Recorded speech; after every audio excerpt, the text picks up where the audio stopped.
Էլի նայում եմ ես Facebook-ը, Facebook-չիները գրում են.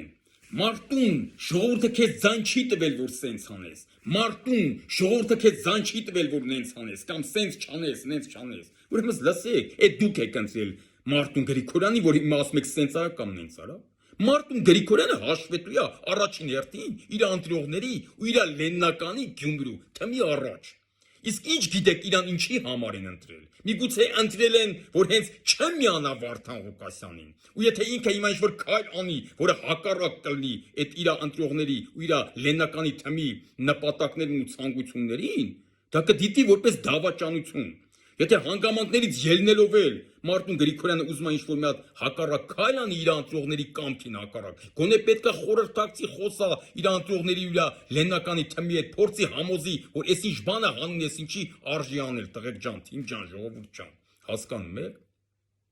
Ինչ վերաբերում է ինձ են շատ հարց տալիս, ինձ են շատ հարց տալիս, դու ինչ կաներ որ դու լինեի, ես բազմից եմ ասել, մի հատ նորից հիմա ասեմ, եթե ես լինեի Մարտուն Գրիգորյանի փոխարեն, ես երբեք չեմ միանա Վարդան Ղուկասյանի հետ, երբեք չեմ միանա Անդրանիկ Թևանյանի հետ, քանի իրանք այս դիրքորոշումը ունեն։ Դիրքորոշումը կփոխեն, հետները աղբերություն էլ կանեն։ Ես նենց չի մենակ նայում եմ անցյալին։ Եթե մարդը փոխվում է, նա դառնում է ուրիշ մարդ։